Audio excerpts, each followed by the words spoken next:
Welcome, listeners, to another episode of Listen, Learn, and Love, hosted by Richard Osler. On today's podcast, we have my new friend, a gay Latter-day Saint, zooming in from England, Scott Grover. Welcome to the podcast, Scott. Thank you. Welcome for having me. Thank you for the invite. We have a Facebook group, listeners, called Ministering to LGBTQ Latter-day Saints. There's about 4,000 in that group, and we'll put in the show notes the Facebook group if you want to join. But one day I was reading the comments, and this guy named Scott Grover, who I didn't know, made this incredibly thoughtful, mature comment. And I just reached out to him. I said, Scott, would you share your story as a gay Latter-day Saint and on the podcast? And he said, sure. And since then, I've learned a little bit more about Scott. He was born a member of the church. He realized he was attracted to men in his teenage years. He left the church for about 18 years. He came back to the church. He's been in the church for 11 years. He gave a talk in his stake conference. He probably will talk about that. We'll link to it in the show notes about his journey as a gay Latter-day Saint. It was really brave. It was really vulnerable. It really helps us create Zion. We'll link to that in the show notes. As I mentioned, we'll also link to his blog in the show notes. But just a really thoughtful Latter-day Saint who's been on this road for a long time, and I'm really honored to have him in the podcast. And we said a prayer, and we hope this is helpful for you if you're a queer Latter-day Saint, if you're a parent or you're a local leader. And Scott will probably talk about some of the painful experiences he's had, and I think that's okay, because when we know better, we do better, and that's part of our journey. In fact, I was thinking about one of my favorite hymns, "The Spirit of God like a fire is burning," and I was thinking about a verse in there, "The veil over the earth is beginning to burst," and I thought about sort of my own journey to have the veil burst about my feelings about LGBTQ people, and I see them in a completely different light, and it's like the veil of darkness or the veil of opinions that weren't accurate is lifted, and so maybe that's happening more broadly throughout the church. We did an episode with Sam and Jen Norton, episode 734. They were the FSY directors of London. They're in a village called Leighton Buzzard. And and Scott is friends with Sam and Jen. So we're kind of focusing geographically of everything northwest and north between London and Birmingham in our UK chapter of podcasts. But that's all I have for an introduction. And I'm just really honored to have Scott on the podcast and his mature, thoughtful, gospel-based voice. And I'm grateful for technology that allows, Scott to join us via Zoom and his voice to be recorded for tens of thousands of listeners to hear. So with that, Scott, you live in the fine town of Barnet, Barnet, just straight north of London. If any of our listeners know the geography there, it sounds like a beautiful historic place of England. But with that, we'll turn it over to you, Scott. Okay, cool. So as Richard said, like I was brought up in the church, went through all the things, baptized at 8, deacon at 12, had some amazing spiritual experiences. I was very lucky in that I had a family who, as I had these, I always seem to be living like on one foot on either side of the veil. That's always been a thing for me. And as I had these spiritual experiences, they would encourage and celebrate them almost. So like just within the family, but like celebrate them. And so my faith and my knowledge in God and the plan of salvation, that was always just something that seemed there. It was solid. It was certain. That's just the way, like red is red, blue is blue. The plan of salvation is the plan of salvation. So I grew up, all the usual things, hit 12, got to 14, prayed about the Book of Mormon. There was no angels, thunder, lightning, or anything. There was just that usual certain conviction inside that I knew that this was true, that this was the word of God, that this was as solid as everything else I knew.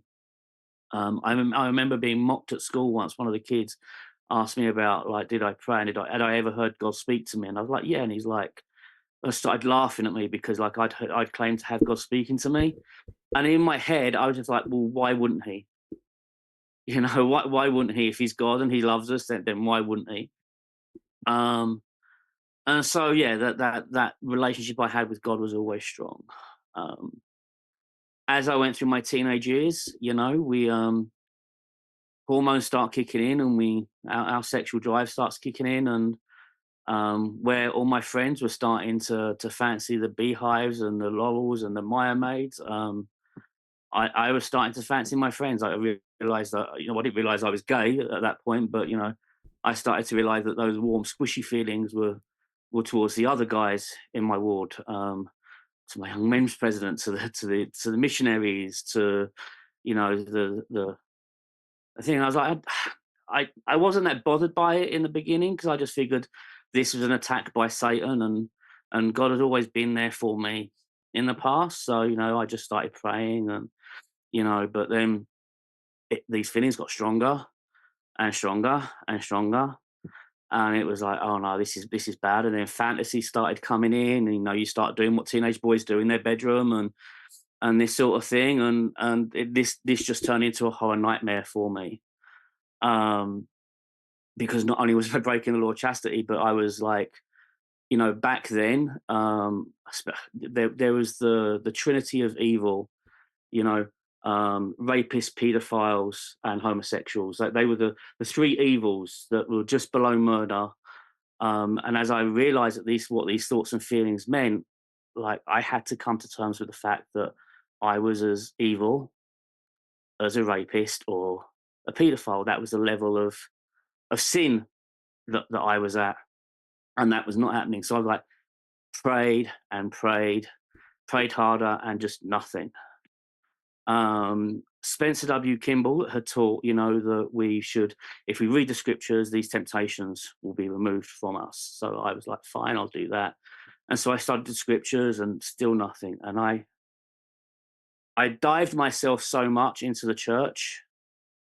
Um, you know how a stalker has a bedroom covered their walls with like Jennifer Aniston or whoever?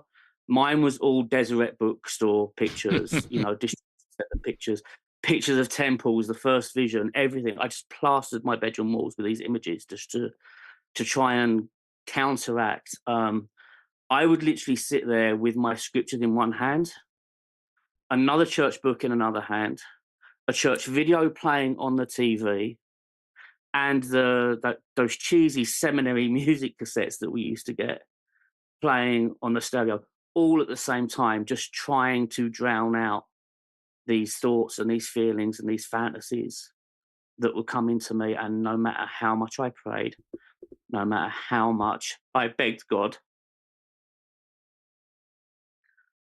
I failed every time. Um, I couldn't work out why God was failing me at this time. This was the first time He had never answered my prayers. Um, and so eventually, and this is all happening over years, by the way, you know, eventually I had to come to the conclusion um, that there can only be one reason He wasn't answering those prayers, and that was I was so evil that I was beyond the power of God's love. I was so evil that I was beyond Christ's atonement. And that was why God wasn't answering me. The celestial kingdom was as far out of my reach as I could be, as far as I was concerned. The telestial kingdom was where I was going. But if I managed to live a really, really, really good life on everything else, then maybe, just maybe, I might slip into the terrestrial kingdom. Um, I remember countless nights crying myself to sleep, praying for God to either kill me in my sleep so that I couldn't screw up my exaltation any more than I already had, or take this away from me. And if He wasn't going to take this away from me, then just take my life away from me. I've already messed up my mortal probation so much, just don't let me mess this up anymore. And he didn't even answer that prayer for me either. Um, I kind of figured, okay, like, when we go to the temple, we get endowed with power. We're given this gift of power. And I thought, it's going to be like this zap. And, I thought, well, maybe that was it. Maybe God was just testing me. I needed to get to the temple. And I would be zapped and I'd come out of the temple straight or something. I don't know. But like this would be taken away from me. I just needed to prove to God. And fun story. Well, funny now. On the way to the London Temple, you come off the M25 and it all goes into country roads, which are all kind of up and down. And it is the worst torrential rain I've ever seen. The roads were flooded and we were having to drive through dips in the road where the water was coming up halfway up the door Wow. of the car to the temple. And I was convinced that God was trying to stop me from getting to the temple, not Satan, that God. This was God sending the weather to stop me from getting to the temple so that I didn't desecrate his house. Um, Wow. we went to the temple. Obviously, nothing changed, nothing happened. So I figured, I'm going to go on my mission and I'm going to be the best missionary out there. I'm going to be the best missionary I can. And I'll prove to God that I'm worthy of his love.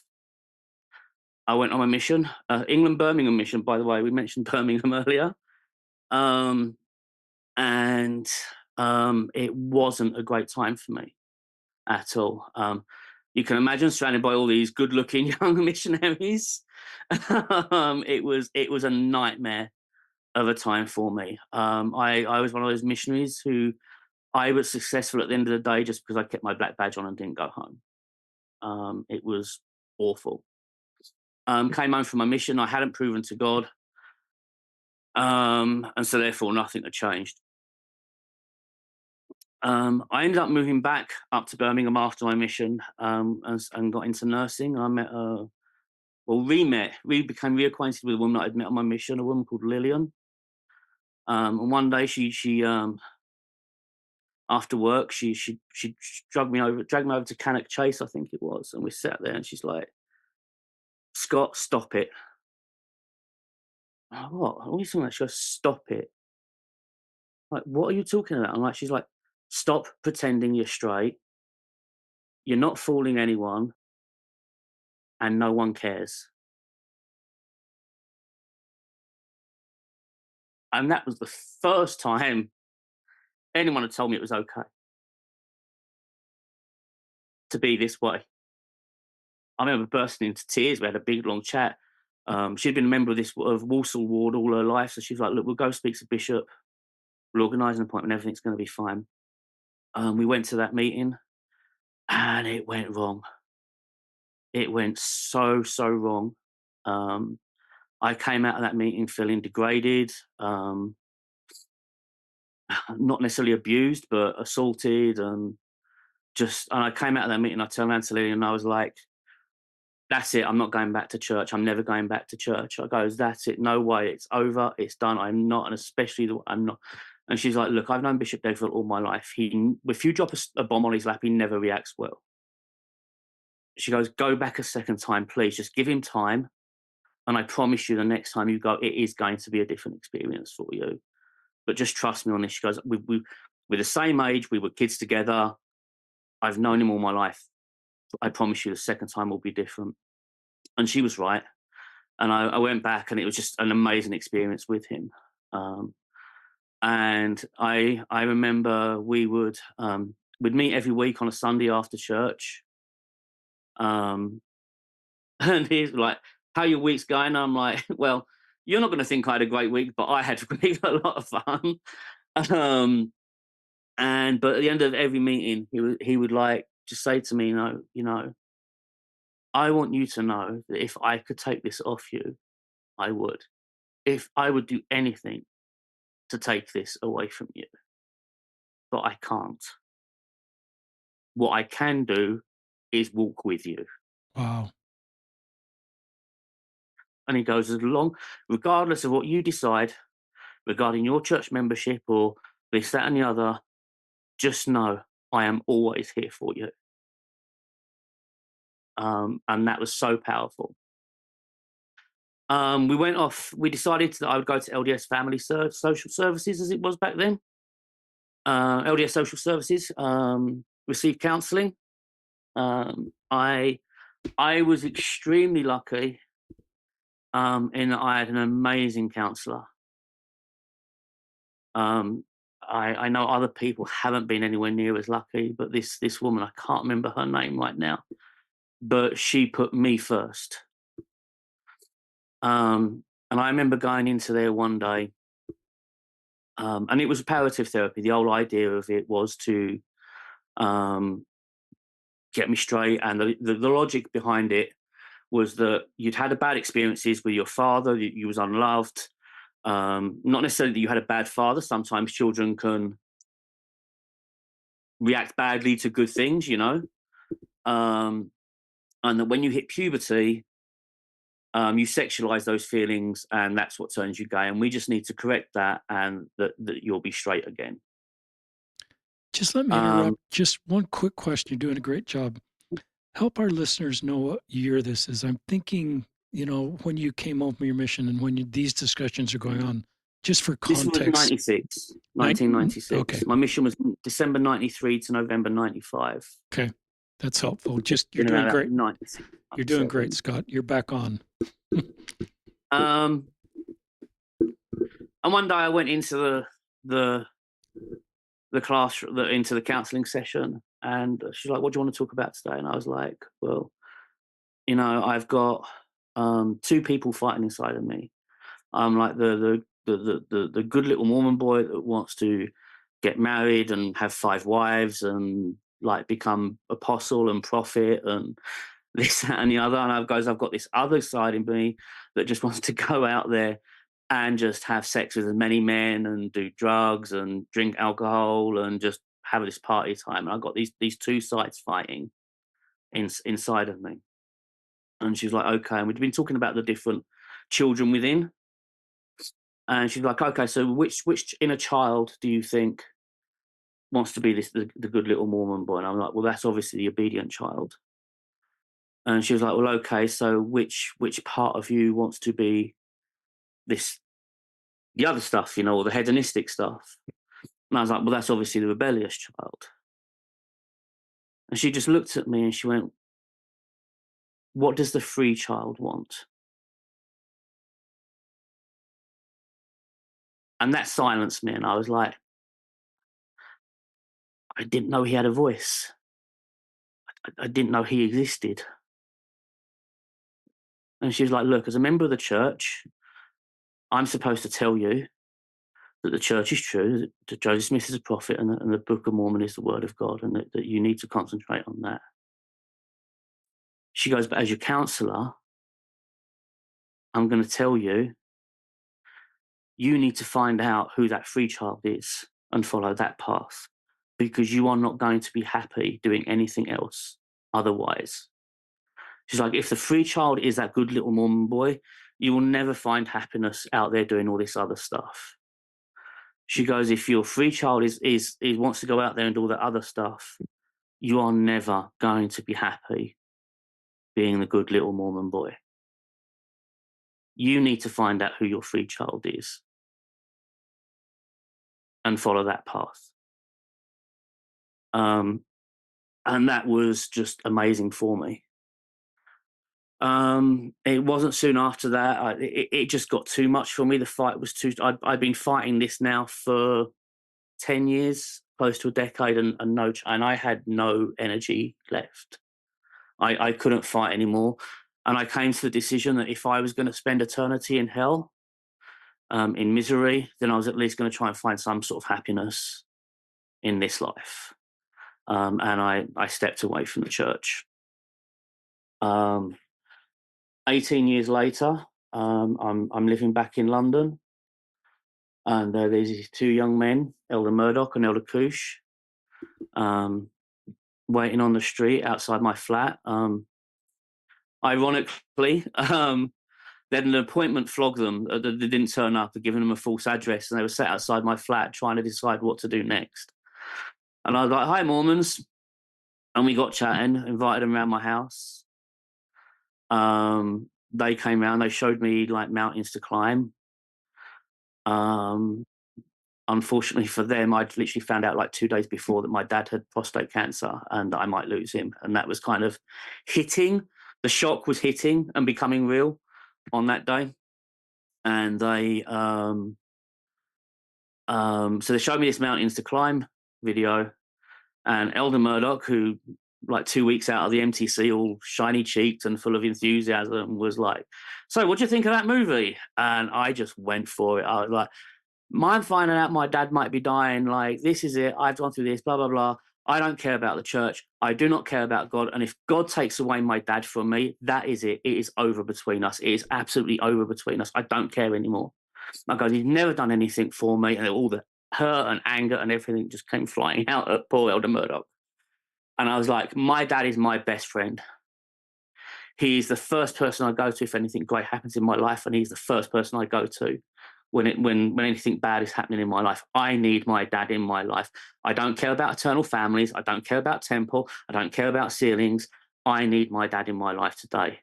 And if he takes that away from me, that's it. It's over between us. And Elder Murdoch, we just sat there, and there was just these tears streaming down his face. And he was like, I don't know what to say. I don't know how I would feel in your position right now. I can't even begin to imagine what you're going through.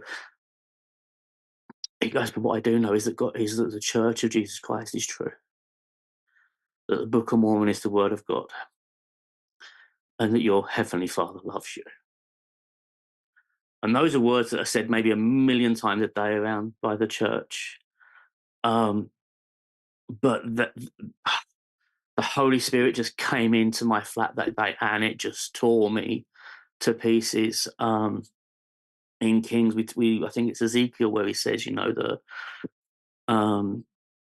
there was an earthquake, and the voice of God was not in it, and it was not in the earthquake, and there was a tornado, and the voice of God wasn't in the tornado, and there was a fire, and it wasn't there, and it was in that day in my flat. There was an earthquake, and the voice of God was in that earthquake. There was a tornado, and it tore me apart, and the voice of God.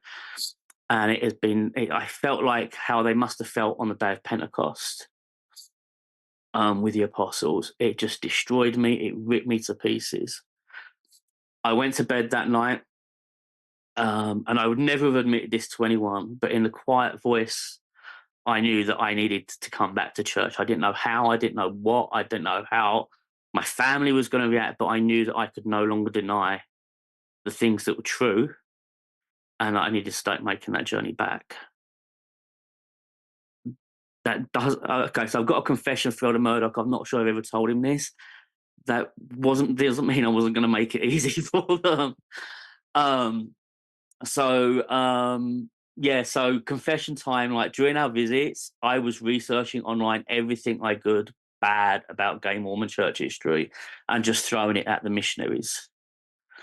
For the next visit, just like, I'm not going to come back until you give me. And I was like, I was adamant, I'm not coming back until you can get me the answers for these questions. Did they know you were Yeah. gay at this point? Yeah, they knew. Okay. They knew. They knew from the first visit. Okay. And that's when Elder Murdoch, a little rat-faced weasel, turns up my flat one day, and he goes, have you heard of Elder Ballard? And I'm like, yes. And he's all like, well, he's my granddad. And he's just been in the mission, doing a mission conference. He's in the country right now. And I was able to have dinner with him after the mission conference. And I put your questions to him. I was like, oh, wasn't expecting that. That's sneaky, pulling out an apostle. And I was like, well, okay. And he goes, you're not going to like the answers. And I was like, okay. And he goes, we don't have the answers to them. He goes, we don't. He goes, you just got to accept that, really, that at the moment, that is information that we don't have. He left my flat, and I was so angry. So angry. I felt betrayed. I felt let down. I thought if anyone would have this, an apostle would. This is big information. and so angry. And I just remember sitting on my sofa and just raging at God, going, "Oh, you've abandoned me, you've left me." And I kind of like got into my head, oh, this must be something what Christ felt like on the cross, when he felt abandoned by God on the cross. And this voice was like, no, sorry, no, at this point it was a feeling then of, well, if you get him, then he gets you. He gets what you're going through right now. And I was like, no, no, no, no, no, no, you do not get to say that. No. I goes, because when Christ was on the cross, he had a reason for what he did. He knew intellectually the reason why he was there. I don't have that. You've got no idea what this feels like. So don't pretend that you do. And that's when this voice came into my head. Do you have to know the reason why? Do you have to know what the plan is? Isn't it enough to know that I have one? And I was like, well, I guess yes. I mean, if you're God. Yeah. And that's when I stopped fighting and made my way back to church. Got my life in order, reconnected with my covenants, had to go through a disciplinary court with the Stake High Council, which was once again, when my state president was like, "You're going to have to go through this," I was so angry because I was like, if I was straight, this wouldn't be happening. Like usually when people are less active, unless they've done something like murder or abortion, you know what I mean? It's welcome back. Let's just draw a line under that. And I was so angry. But I went in and I shared my story, and the spirit was so strong. And immediately they came back. Like the decision time they took was minimal. It was like literally like 5 minutes, and they've called me back in and like, well, look, our entire the spirit is just telling us he needs to come home. Bring him home. And at the end of that disciplinary council, every single one of those high councillors and member of the state presidency came up to me, gave me a great big hug, and was like, "Thank you for sharing your story. Now we know that we need to be there for you." And I suddenly realized that this council wasn't about me. It was about preparing my stake to receive me, to hear my story, to know of my pain. And ironically, as soon after that, several of the young men, the youth, actually came out. And because of that, the Stake High Council was a lot more prepared than what they would have been. And when I realized that maybe not everything in life is about me, that was it was a beautiful and amazing experience. I've been blessed that I have the Enfield ward is an amazing ward who love me. I've been completed as a complete equal, serving as elders quorum president, on the bishopric. My last stake president had me serving on the High Council, and he was an amazing man. So yeah. I'm just so moved. There's a lot of things you wrote down, Scott. It's also impressive to get through. You're 49. I thought to get through this many years in 30 minutes. Not at I've skimmed a lot. You've skimmed a lot. You also remind me of listeners. I served a mission in Manchester, so I love talking to my British guests. But you bring back on a lighter note just some of the terms fancy when you started to talk about most of the young men are fancying the young women, and I was fancying the young men. And flog them was a term back in when I served my mission in the late 70s. This is like, that was a term. So it's interesting how, but listeners, there's not quite words to describe, my admiration, my love for Scott. The first thing, that he's alive. And all those conclusions that kind of were logical given where society and the church were, that you felt, this is probably back in, what year were you born? 74? 76, 74. 74. 74. So this is the 80s when you're first realizing, your same-sex attraction, and that's a tough. We had the AIDS epidemic. My granddad, who would today be considered like an extreme right wing, I remember him cheering when AIDS came out because, this was God stretching forth his hands to wipe the dirty homosexuals. My granddad was literally sat there cheering that this was happening. And I was brought up in my grandparents' house, so this was the household I was brought up in. So even going to them and was off the cards. Even going to anyone in my family was off the cards. And going back to the life thing, just to like my will to die was so strong that on the tube, the metro, as you call it in America, on the London Underground, I worked in the city when I left school at 16.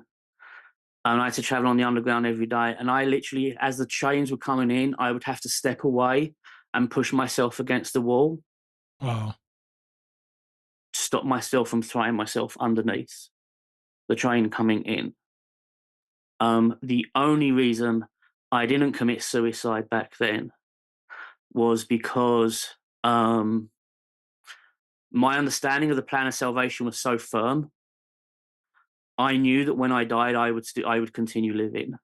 And I also knew that any issues I had would go with me. So I wouldn't be solving anything by killing myself. But on top of that, because of the doctrines at the time that suicide is murder, as we were taught, that I would actually just be making things worse for me because now I would be guilty of not just being gay, but murder as well. And literally those are the only reasons that I didn't.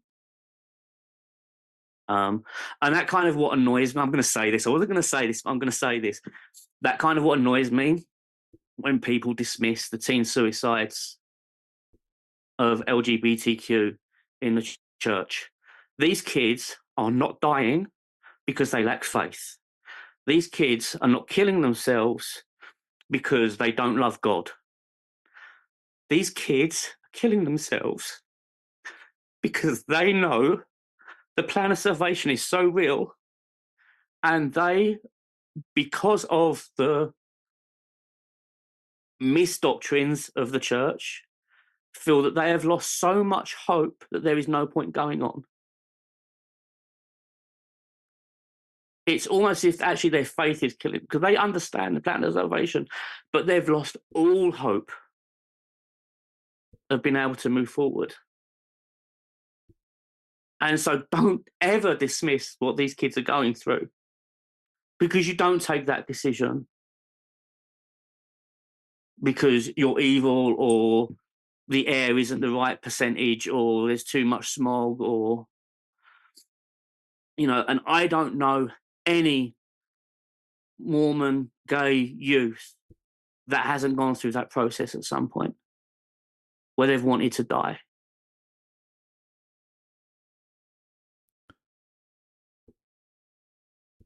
I wrote some things you said during this time. I was so evil that I was beyond God's love and the atonement. And I recognize the dots that have been connected in your brain because you've had all these spiritual experiences. You had this relationship with God and understanding of the truthfulness of the church. But this part of you, that was put on the same level as being a pedophile or being a rapist, church hadn't done a very good job of separating orientation from behavior during your growing up years. So it was just kind of lumped all together. And so you're not sharing this with anybody, but not able to control these feelings. And then you would logically conclude what you concluded as a teenager. And there's the very thought, there's no hope for the celestial kingdom. So you do a great job of taking us back to your younger years and helping us understand what younger queer Latter-day Saints might be thinking and what we can do to improve their experience that you're doing by sharing on this podcast and you've done in your area of influence in the UK and beyond. I love um, I love this experience you had with Elder Murdoch and Elder Cush. Is that right for the second one? Cuche, yes. Cush. Cuche from And France, Cuche. so you've got it, and you've been out of the church for 18 years, and you invite him back to your flat, and you are honest about your journey with the church and being gay. And I love this interaction Elder Murdoch then has with his grandfather, President Ballard, who, as listeners know, has since passed away. And I think it's a really thoughtful answers. We just don't have the answers. Um, I think that's part of our training. I'm obviously not a senior leader in the church, listeners, and my current assignment is primary activity days leader. But my training is if I don't know something, to go ahead and say that versus pretend to have an answer. And so I admire President Ballard's humility, and that's consistent with what I know about him when he's talked in conference talks about sometimes I don't know the answer, so I'll go consult somebody in the church history department or in this department, other department. I think he's what he's trying to teach us is that we as a church leader, and I'm not, is it's okay to say I don't know, and that's obviously what we teach our missionaries. But um, then you have this deep. So I think Elder Murdoch, and if you're listening, Elder Murdoch, credit to you for not knowing the answer, not pretending to know the answer, but talking to your grandfather, talking to others. But you bear this powerful testimony to Scott that he still remembers right now, 11 or 12 years later. It means everything to him. And he has this deeply spiritual experience that it's time for him to come back. But then you have this complexity that Elder Murdoch's experience with President Ballard is a little bit frustrating because you would want to know the answers. And I think you do a good job of you're not comparing yourself to Christ and elevating yourself to Christ, but you're recognizing that Christ knew why he was on the cross. He had the sort of intellectual, I think is the word you use, understanding why you don't have that. But then you say this line, you don't have to know, even it isn't enough to know that I know or I have a plan. You don't have to know, isn't it enough that I have one? I'm paraphrasing your words, and no one's ever shared that on the podcast before, Scott. No one's testimony as a gay Latter-day Saint, recognizing it's not easy for them to fully participate in the church and sacrifice the chance of having a partner if they want a same-sex partner, has ever said that, I recognize God has a plan for me, and I'm just by faith staying a member of the church, even if that hasn't yet been revealed. You didn't quite say it like that, but it's just this general feeling that we're not at the finish line, but God understands the finish line. And maybe back to these words, in the Spirit of God, the veil over the earth is beginning to burst as we get more revelation for how to best support LGBTQ Latter-day Saints. I put some words to that. I want to see if you're okay with that. I don't want to make this my story. I want it to be your story. Yeah, no, that's about right. I had another experience in the temple when I went back to the temple. And we were sat there, and it was in the creation scenes, and there's that line where it says, that God created His creations to live to the fullness of their creation and find joy therein. And suddenly the Spirit just ripped through me at that point, and I suddenly realised that I am God's creation, and He created me to live to the fullness of my creation and find joy therein. I can be exactly as He intended me to be, keep my covenants, and be obedient to His law. But more importantly, it was then that I realised that the reason He had never taken that away from me back then, never taken this away from me, and why He ignored those pleas and those prayers, is because there was nothing to take away. There was absolutely nothing to take away. I was His creation. He had made me this way, and I need to find joy in that and live to the fullness of my creation. And that was such a healing moment, knowing that he hadn't abandoned me back then. It wasn't because I was evil. It wasn't because I was this.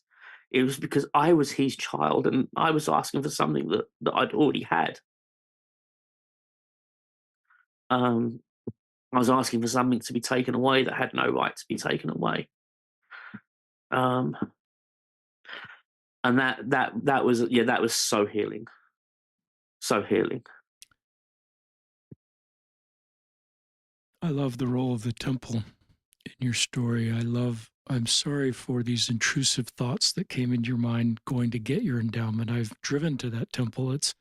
It's called the London Temple. So when I first went to it, I thought it was in downtown London, but it's not. It's and but I'm sure you'd love to go back to your younger self and just fill your younger self with the thoughts that are in your brain now and know that that deep water on the road to the temple wasn't God trying to keep you from going to the temple because you're same sex attraction. And I, this is part of your ministry, Scott, is to help younger people not walk the road you've walked and not have that pain. I love, I love the personal revelation you've continued to rely on. I love, the disciplinary counsel that seems like it was incredibly positive to you. But this line that they concluded with, he needs to be home, bring him home. And I think those disciplinary counsels can be, really, really positive. The things that I hope didn't happen was, Scott, what were you thinking? You turned your back on your covenants. You lost 18 years of your life. Give us a recount of every sin you made and the backstory behind it. I hope that that didn't happen. I hope we don't need to have that happen. The prodigal, when he came back, it seems like there was this non-shame filled, moment of you come back and you come back as a son. Pretty quickly, the father put a coat on him and a ring on his finger. He might have had a discussion with him on the way back. What did you learn? But there's no shame in that parable. And I hope we don't create shame as people are trying to come back. But this line, and then the fact they all just gave you a hug and recognize that they need you in the stake. It's not because, you help us create Zion. There's, you know, you help everybody and especially um, younger Latter-day Saint queer youth that see someone like them in the church, and maybe even straight people that don't feel like they completely fit in, and they can say, well, if this church, the borders are big enough that Scott has a place here, maybe there's room for me here too. And I just have to think in your church leadership, I like the way your stake puts you to work as an elders quorum president, as a high counselor. And this talk we're going to listen to in the show notes that you gave in stake conference about being a gay Latter-day Saint was really brave. Talk about, that's a brave, vulnerable talk to give in stake conference. Talk to our listeners about, a talk like that ends, stake conference ends, you walk off the stand, you're wondering, how's this? Talk about the reaction you got. Um, I didn't even get off the stand. There was a rush of people just to come up and just hug me. And the one thing, because Lillian was there, the one that dragged me out of the closet all them years ago. And she said afterwards, she goes, I just looked and all I saw was this queue of priesthood holders waiting to hug you. And she goes, and that was amazing to me. We've got a couple of African women in the ward who just came bundling through. African matriarchs came bundling through, pushing people out of the way, wrapped me in their arms in love. It was just an amazing, absolutely amazing experience. And as I said to you before, I was so terrified.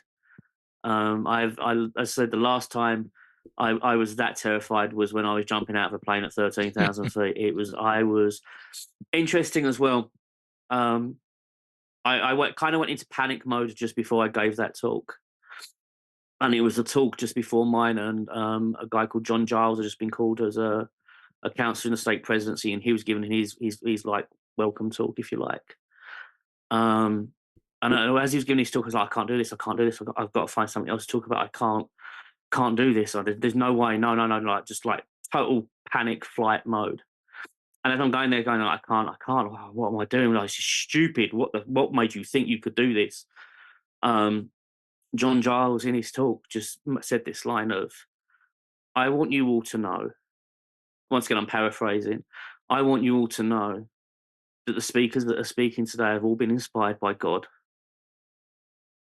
for the message that you have to hear, and what you're hearing is the voice of the Lord. And as I heard that, I was like, "Whoa, thank you." um, okay, that message could not be any more clearer. And it was like, well, okay, if yeah, okay, if God wants me to do this, then let's do it. So we went forward, yeah. Lillian, if you're listening, um, and others that are friends of Scott, thanks for all the good things you've done. Lillian did something that was brave, and I think she acted on her, her impressions. Usually, my queer friends tell me not for people that suspect they're queer is not to out them or not to confront them, but there's exceptions to that. And I like this story of Lillian just, confronting you and it She's seemed like she's the just right. an It amazing seems like woman. it was a friendship, a deep friendship, wasn't a random stranger. So I love that part of your story, and you could talk more about Lillian. And then I love your courage to go back to the bishop a second time, and this experience was, I will walk with you, and just his ability to change from the first visit to the second visit. Talk more about either of those if you want to. I remember, I think it was on your page. I think you'd been called. Was you given a presentation at BYU on allyship or something? Yeah. And you received a load of backlash. I get Um, some comments. backlash at time. Yeah. And Lillian posted a comment on there because she's a follower of yours as well, so she will be listening to this. Thank you, Lillian. she she posted a comment on there, and she just got attacked by all these other allies for not being ally enough. And I just stood there, and I've got to apologise to Lillian publicly for not standing up for her on that page because I should have done. But I'm just stood there thinking, this woman 30 years ago was a staunch ally of the LGBTQ community. She has been there for so many queer um, missionaries, young people, youth, single adults. Um, and I'm just like, this woman has been through it all. This woman knows what allyship is. She has listened, she has listened, she has been there, and she has fought so hard for all of us with nothing but love. And I just stood there and I was like, some of these people, what were you doing 10 years ago? You're probably like protesting in favor with the church against Prop 8. And this woman has been a staunch ally for 30 odd years. And she's just an amazing woman. She's my oldest and my strongest friend. If any of you are fans of Terry Pratchett, I call her my little granny weatherwax. If you don't know it, go read it. You'll find out what I mean. Bishop Degville again.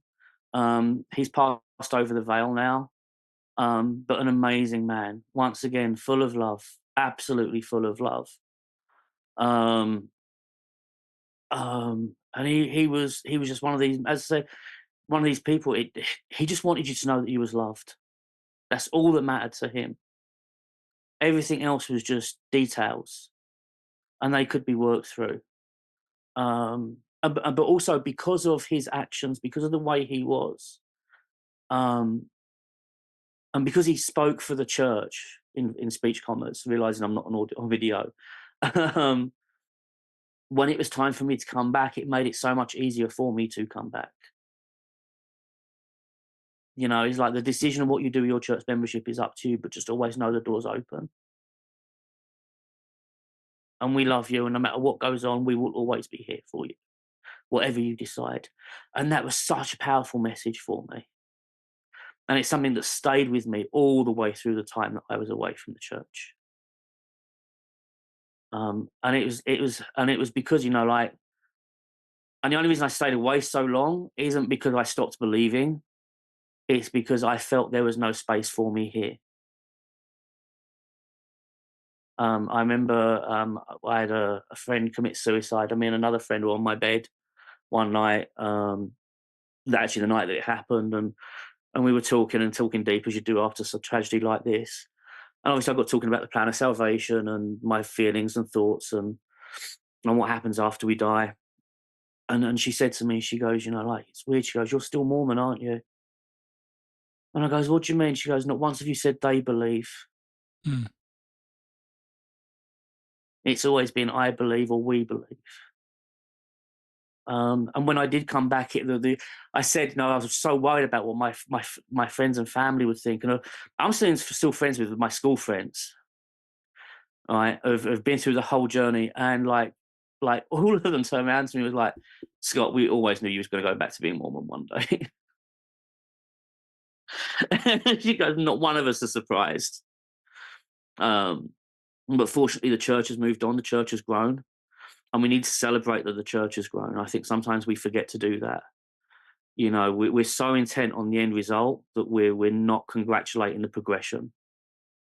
And sometimes the progression is small steps, and we want them to be bigger.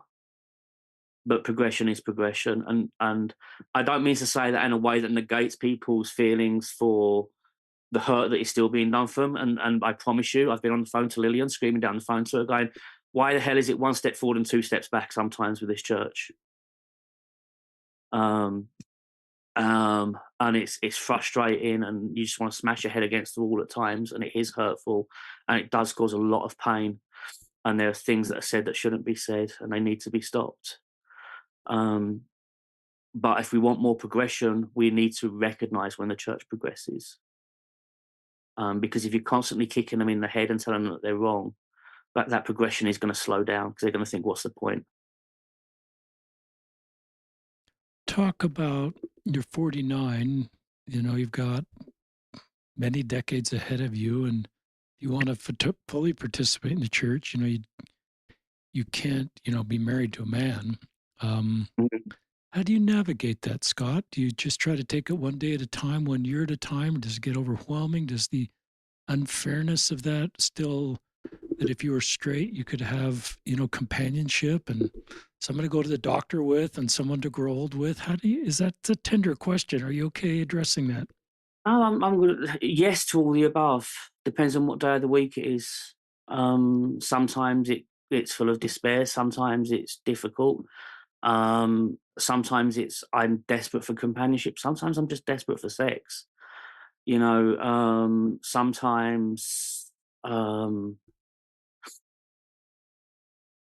it really depends on the day of the week.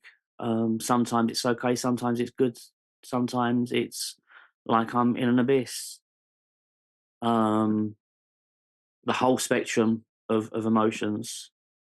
Um, I I've had it's the one thing when people say, "Oh, you're just like any other single person of the church, you're just like the 90-year-old single," and I'm like, "No, I go, "Look, there's a difference."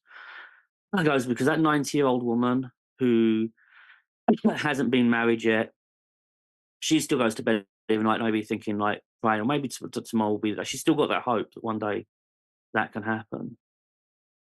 I go to bed every night praying that I don't fall in love, because falling in love could possibly be the worst decision that happens for me, the worst thing that happens to me, because then I've got to make a decision between the man that I love and the church that I love. um, I'm not going to name them. They know who they are. I've been very lucky in having some straight husbands in the church, men who I love and who I absolutely love. And if in a different world, different universe, we would be married. And when I say I love them. Um, and they know that, and I know that they love me as a brother. and we just accept each other's love, and we're close, and we're um, strength to each other. Um, and I accept what they've got to offer, and they accept what I've got to offer, and it's beautiful and it's amazing. And I think if done right, unrequited love can be an amazingly beautiful thing. But you've got to accept that the other person is the other person. You can't make demands on that person's love. Um, and yeah, I mean, those relationships have always been platonic. There's been nothing untoward happen there.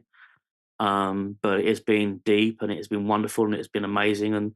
And they're my soul brothers, and they've been strengths to me. And there've been times when I feel that God has sent them to me to cover that space in my life. It's a great answer. I love you talking about um, just your relationship with straight men and how that can really be helpful to you. I love that you call them your soul brothers. I think of culturally, we allow women to be soul sisters. Mm. Culturally, it's easier for two women to hang out that aren't married to each other. We don't think of that, usually, but two dudes, we sometimes wonder what's going on there. But I just recognize as part of this, these soul brothers of you were in the pre earth life with you and voted for the same plan. We're children of the same heavenly parents. And so I love that they're self confident enough in who they are, then and that they can be comfortable around you. It's, something that maybe 20 or 30 or 40 years ago wouldn't be possible. And I just think that's a maturing. And as you talk about, I recognize the benefit to both, the soul brothers, and we're built for connection. And sometimes, there's a lot of ways to connect, and not every way is sexually. There's emotional connection, there's intellectually connection, there's connection on common interests, that we're wired for connections as humans. But it just boil it down to, sexual connection, to me, it's broader than that. And so I love your soul brothers and how that's helpful for you, and that they're mature enough to recognize, they're comfortable with their own sexual orientation, and they don't have to prove that by being unkind to you. And it's an improvement in society. So whoever those dudes are, that your soul brothers, thanks for your um, Christ-like behavior. Um, we have some more time for another segment or two. Just more things that come to your mind, Scott, you'd like to share with listeners. Anything else? And one thing is you just talking to your younger self, if you could talk to that 16, 17-year-old kid, you've done a good job of this already, because you've talked about where you were, but you could just do whatever you want. You could talk to your younger self, or you could share anything else you'd like to share, or both. Look, don't get me wrong. What I went through was hell, like living hell. Um, and yeah, I want to go back to my younger self and go, just like, it's gonna be okay. It's gonna be okay. But if I changed one thing about what happened back then, I wouldn't be the person that I am today. I wouldn't have the experiences that I have today.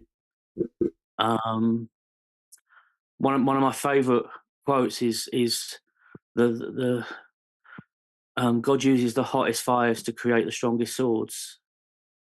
And I kind of feel that that's what I was going through back then. And if that fire wasn't as hot as what it was back then, um, I wouldn't be the man that I am today. Um, and I love the man that I am today. I love the friends that I've got today. And thinking of the butterfly effect, just that going back and just giving that one hug might alter all of that. Um, so yeah, I mean, I would love to go back and tell my younger self, it's going to be okay. It's going to be okay. Don't worry about it. I have I'm kind of the guy in the ward that everyone comes to for church history questions, and especially if it's complicated doctrinal questions and difficulties with church history and this, that, and the other. And they're like, "Well, how do you know all this stuff?" And I go back and, like, remember when I said I'd have the book in one hand and the Bible in the other, and the church. It was that time of intense study that gave me all the knowledge that I have today to be able to answer those questions and help those people. Um, it was, yeah. So it was an awful time. It was a hell of a time. Um, I didn't meet my biological father till I was 17, and he turns out to be a raving alcoholic. Um, I had emotionally abusive grandparents who basically stole me away from my parents and raised me as their own because they wanted to make sure that I was raised Mormon. Um, yeah, but I wouldn't change any of that because all of that is because of who I am today. Um, so yeah, so when the likes of Jeffrey R. Holland get up and say, no, like just keep moving forward, just keep looking forward. Yeah, do that. It's tough and it's hell, but I promise you, when you get out the other side of it, it's going to be so amazing, and you are going to be so strong. And just don't give up. Trust God. Trust in His plan for you. You know, Job went through hell. Joseph was sent into prison, like Joseph of Egypt, and cast out and beaten up by his brothers. Like if you look at all the great leaders of the church, um, they went through a lot of hell, a lot of torment. So just trust God, trust in His plan. Um, like the fact that I can't get married in a temple. Great, that means I can't be a bishop. Yes.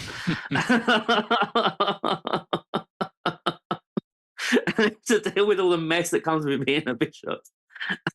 um, but trust in His plan. Like I know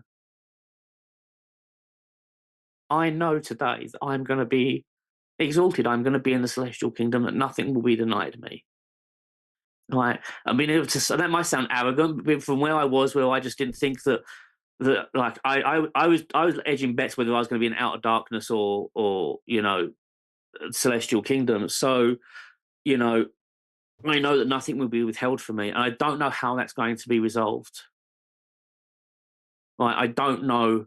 Um, you know, I know that in the millennium, I remember my seminary teacher, a great woman called Pam Wright, she used to, and Julie Anderson actually, as both of them, would say, like we do our best on this earth regarding temple ordinances. We do our best on this earth. We mess it up, and then we've got 1,000 years in the millennium to put it right. So whatever needs to be put right, we've got the millennium to put that right in. I know that nothing will be denied me because of my sexuality, and because I couldn't get married in this life because of my sexuality. And it is, and this is the thing. It's like we turn around to the kids today, and we wonder why they're leaving the church. But I think I said it in this comment. The choice that we give them, like it's okay for me. Like I'm a 50-year-old man. I've had a great time. I've been out there. I've partied. I've done it all. I've had boyfriends. I've had one night stands. I've had the whole like shebang, like the whole experience. So for me to come back into the church at my late age and ask me to be celibate now, it's not a big deal. I've lived my life. I've had a great life, and it's been brilliant. But when you turn around to our youth, our 15, 17, 19-year-old youth, and you tell them, you've got the choice of um, marrying someone you find sexually repulsive in the temple, being celibate, or having to leave the church. That's basically the three choices that they've got when they come out as gay. That is a hell of a choice. There isn't a good choice in those three. And for a lot of our youth, another comment I made in that thing is that for a lot of our youth and the queer people in this church, this isn't so much the plan of happiness for us. This is the plan of least sadness. What choices am I going to make that are going to keep me in the church, that's not going to make me more miserable? Um, and that's a tough choice. And it's okay for me. I'm 50 years old. I've lived my life. But when you've got saying that to like our youth and young single adults, that's an awful choice to make. Awful choice. And I don't know what the answer is. What I do know is that there is more to come on this. There is revelation to come. Because what I do know is that when you're asking people to live the word of Christ, and it causes misery and heartache and suicidal thoughts, we've got something wrong. We've got something terribly wrong. And I don't know what the answer is. I know what I'd like it to be, but I don't know what the answer is. And I don't know how that's going to get resolved. And I remember praying about this once to Heavenly Father, and just asking him. I actually, a little bit more than that. I was like, look, I've had every spiritual gift I've been there, I've received. It's been great. It's been amazing. I goes, I haven't had an angel appear in front of me. I want a pillar of light. I want an angel in front of me. Like, can we do this? And the answer I got was like, well, why? What do you want this for? I'm like, you know why? I want the gay question answered. And the response I got back was, are you ready for the answer? And up to that point, I would have said, yes, I'm totally ready. But when God is asking you, are you sure you're ready? You're like, am I? Am I as confident in this? And it's like, well, okay, not now then. The one thing I do know, though, that I got from that was, when that answer comes, both sides are going to be shocked. There's going to be people in both camps that are going to be surprised at what the answer is. So I think we need to be careful about alienating each other, because there's a middle path that we haven't thought of, that we haven't seen. A third road, if you like, that we need to look for. And so that's what I'm hoping for. That's what I'm looking for. Just terrific thoughts, Scott. Scott, and I think I'm in the same lane as Scott, where I always invite people to follow church teachings, but I'll leave agency in their court, and I'll walk with them, queer Latter-day Saints, on the road they feel is best with them. And I recognize also that it feels like we're not at the finish line, but I'm not a leader of the church, and I don't know God's will. So, I'm just recognizing feels like there's more in this space. At the same time, I wouldn't invite younger queer Latter-day Saints to make decisions thinking the doctrine will eventually catch up to them. I think they have to make decisions based on current doctrine and the personal revelation they're receiving. And our job is to walk and support as best we can and just validate the complexity. I recognize. And the other thing I like, not my younger self would have done, would send Scott, this will just work it out in the next life. And that's true, but it minimizes the pain of Scott's life now and the reality of his life now. And so I think your soul brothers and Lillian and others that are they're walking with you where you are now, and they're acknowledging the pain and the complexity of your road now. I'm speaking for them, but what you've taught me about them. And I think that's what we do as fellow Latter-day Saints, is we don't just point to the next life and say this will all get taken out. We acknowledge the reality of the complexity of their road now and don't minimize that with a platitude. You said something no one has ever said before on this podcast. You're good at that, Scott. Is for me, it sometimes feels like the plan that's the least sadness. And I think that's probably accurate. Some LGBTQ Latter-day Saints, especially those that feel a mixed orientation marriage is their path and they both get revelation, that's their path. Yep. And they talk about that before they're married. That can feel like they fit into the plan of salvation. And the church doesn't prescribe that. I think if people self-determine that and are open about their spouse, that can be successful. But that doesn't sound like that's something that's going to work for you. And you're very aware that would just not work for you. So you're choosing between the plan of least sadness, which makes me sad. That, the life I'm able to build with my wife and my family has never really been a possibility for you. And I just sit with you in the pain of that.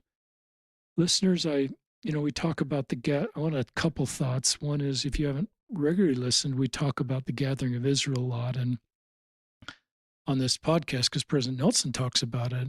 And I as I've said before, the gathering of Israel was the people in Northwest England, for me anyway, that wanted to find the restored church in Ashton and the Isle of Man and Stockport and Southport and Blackpool. And they were people not members of our church. But the gathering of Israel, yeah, it's those people, but it's Scott. It's queer Latter day Saints. They're Israel. There is no question as I listen to Scott, his younger self, and his incredible testimony of the church, his desire to do what's right, his rock solid relationship with God, that he is Israel. But he's been scattered because of unkind comments. Some of the places we were, and now we're gathering. And you've talked about Lillian and many people that have helped gather you, including your stake leadership, the desire to have you serve. It's not just you're gathered and don't talk about it. You're gathered and serving, and at times being open about your sexual orientation, because it helps us to create a feeling that everybody's welcome. And so to me, it just, you're an example of Israel and the need to gather Israel. An earlier podcast, I just want to briefly mention this. It's Elder Jacob Troxel is on an earlier podcast versus for Scots, and he is one of the first openly gay serving missionaries. And I realize he's 30 years younger than you, and this wouldn't have been possible in your day. But he had a testimony at age 16, 17, realizing he was gay. He actually had a testimony that God could never love somebody like me. It's kind of the same way you felt. And then he prayed to God. And this is a theme between a lot of LGBTQ Latter-day Saints, as they pray and they figure out that God really loves them. And there's nothing to change. And they're created as intended. And that's what happened to Elder Troxel. He'll shares it on that podcast, is this deep, burning personal revelation that God loves me perfectly. And I'm not a mistake. And then it motivated him, just like Scott's done, is to want to share that message with others, and got him on a mission. And because he knows firsthand God loves him and loves all of his children. And so I love, since you've returned to the church 11 years ago, there's probably hundreds and hundreds of people that, because this isn't theoretical for you, Scott. This isn't like reading in the Book of Mormon, a good thing to understand God loves you. You know this, and you can testify it and help other people feel that same love, and then they make better decisions and they feel like they belong. So I'm just so moved hearing your story and what you're doing to build Israel and the good man that you are. And you also said something I wrote down.